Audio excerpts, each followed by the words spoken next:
Assalamualaikum warahmatullahi wabarakatuh. Kami dari kelompok 3 akan membahas perlawanan Sultan Hasanuddin dari Makassar dan perang di Ponorogo. Berikut adalah nama-nama dari anggota kelompok kami.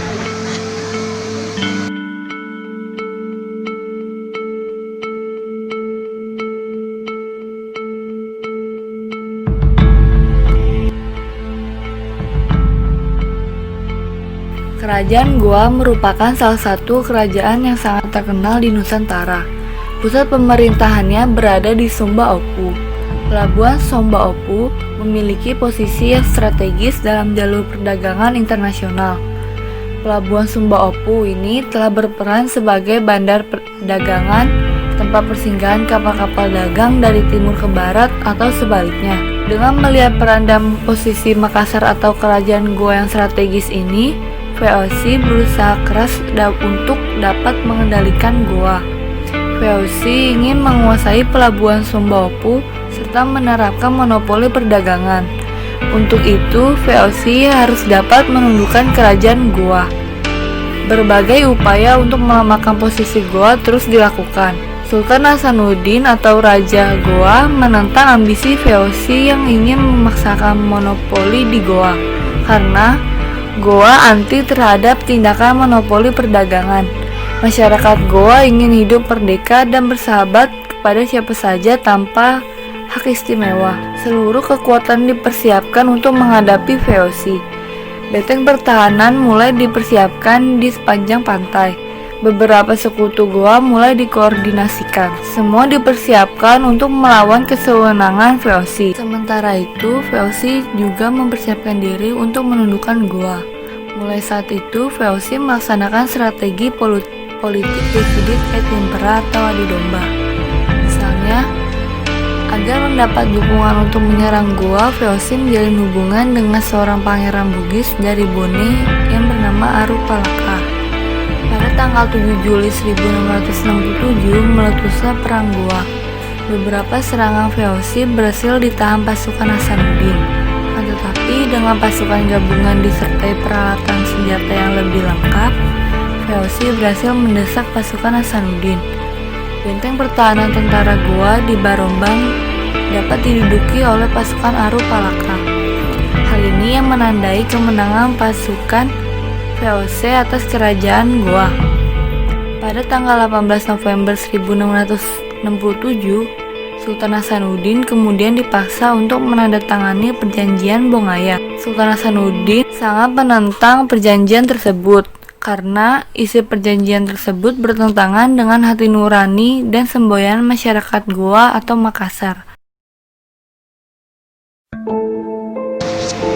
Memasuki abad ke-19, keadaan di Jawa khususnya Surakarta dan Yogyakarta semakin memprihatinkan.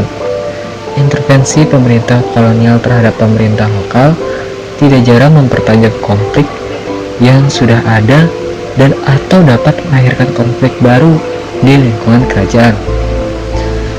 Campur tangan kolonial itu juga membawa pergeseran adat dan budaya keraton yang sudah lama ada di keraton, bahkan melahirkan budaya barat yang tidak sesuai dengan budaya Nusantara seperti minum-minuman dan lain sebagainya. Dominasi pemerintahan kolonial juga telah menempatkan rakyat sebagai objek pemerasan, sehingga semakin menderita. Pada waktu itu, pemerintah kerajaan mengizinkan perusahaan asing menyewa tanah untuk kepentingan perkebunan. Pada umumnya, tanah itu disewa dengan penduduknya sekaligus. Akibatnya, para petani tidak dapat mengembangkan hidup dengan pertaniannya, tetapi justru menjadi tenaga kerja paksa. Rakyat tetap hidup menderita. Beban penderitaan rakyat itu semakin berat karena diwajibkan membayar berbagai macam pajak seperti yang pertama, welah welit atau dikenal dengan pajak tanah. Yang kedua, pengawang-awang atau pajak halaman perkarangan.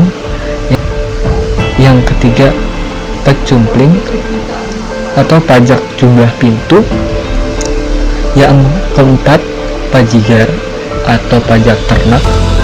Yang kelima, pecongket atau pajak pindah nama.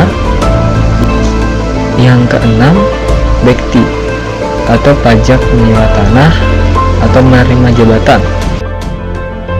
Dalam kehidupan sosial kemasyarakatan terdapat jurang pemisah antara rakyat dengan punggawa kerajaan dan perbedaan status sosial antara rakyat pribumi dengan kaum kolonial.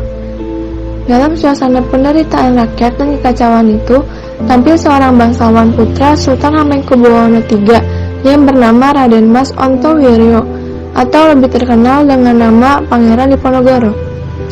Pangeran Diponegoro merasa tidak puas dengan melihat penderitaan rakyat dan kekejaman serta kelicikan Belanda.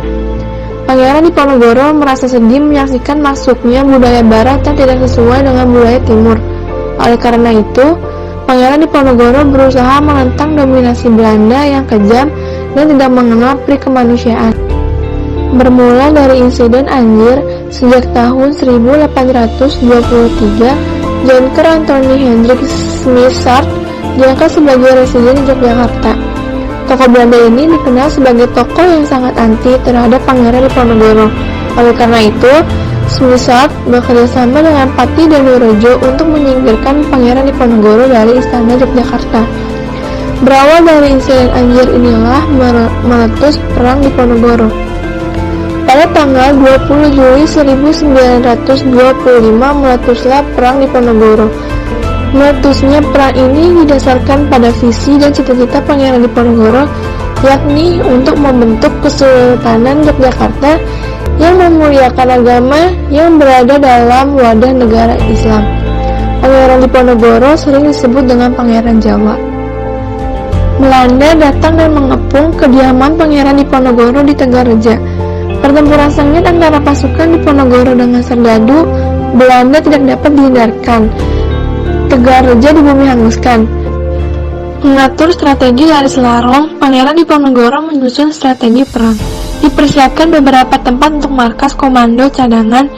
Kemudian Pangeran Diponegoro menyusun langkah-langkahnya, yaitu yang pertama, merencanakan serangan ke keraton Yogyakarta dengan mengisolasi pasukan Belanda dan mencegah masuknya bantuan dari luar. Yang kedua, mengirim kurir kepada para bupati atau ulama agar mempersiapkan peperangan melawan Belanda. Yang ketiga, menyusun daftar nama bangsawan siapa yang sekiranya kawan dan siapa lawan.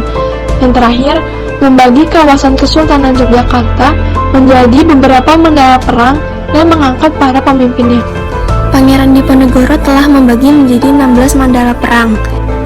Sebagai pucuk pimpinan Pangeran Diponegoro didampingi oleh Pangeran Mangkubumi, Alibasya Sentot Prawirodirjo, dan Kyai Mojo bersama muridnya, Nyi Ageng Serang bersama cucunya bergabung bersama pasukan Pangeran Diponegoro. Pasukan Pangeran Diponegoro di Desa Kejiwan berhasil memporak-porandakan pasukan Belanda yang dipimpin Solewin. Pasukan Diponegoro berhasil menduduki keraton. Perlawanannya berjalan sangat efektif, pusat kota dapat dikuasai. Selanjutnya, pasukan Pangeran Diponegoro bergerak ke timur dan berhasil menguasai Surakarta. Namun, pasukan Pangeran Diponegoro ditahan oleh pasukan Belanda di Gowo. Tahun 1827, perlawanan Diponegoro di beberapa tempat misalnya di Tegal, Semarang, dan Magelang berhasil dipukul mundur oleh pasukan Belanda. Setiap tempat dihubungkan dengan benteng pertahanan. Selain itu, Magelang dijadikan pusat kekuatan militer Belanda. Dengan sistem benteng stelsel, ruang gerak pasukan Diponegoro dari waktu ke waktu semakin sempit. Para pemimpin yang membantu Diponegoro mulai banyak yang tertangkap, tetapi perlawanan rakyat masih terjadi di beberapa tempat. Pasukan Belanda dikonsentrasikan untuk mendesak dan mempersempitkan ruang gerak pasukan Sentot Prawirodirjo dan kemudian mencoba untuk mendekati agar mau berunding. Ajakan Belanda ini berkali-kali ditolaknya. Belanda kemudian meminta bantuan kepada Arya Prawirodiningrat untuk membentuk Sentot Prawirodirjo.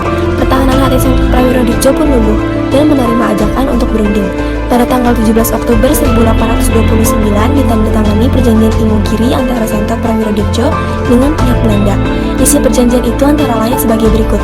1. Sentot Prawirodirjo diizinkan untuk tetap memeluk agama Islam. 2. Pasukan Sentot Prawirodirjo tidak dibubarkan dan ia tetap sebagai pemimpinnya. 3. Sentot Prawirodirjo dengan pasukannya diizinkan untuk tetap memakai sorban. 4. Sebagai kelanjutan perjanjian itu, maka pada tanggal 24 Oktober 1829 Sentut Prawirodirjo dengan pasukannya memasuki kota Yogyakarta untuk secara resmi menyerahkan diri.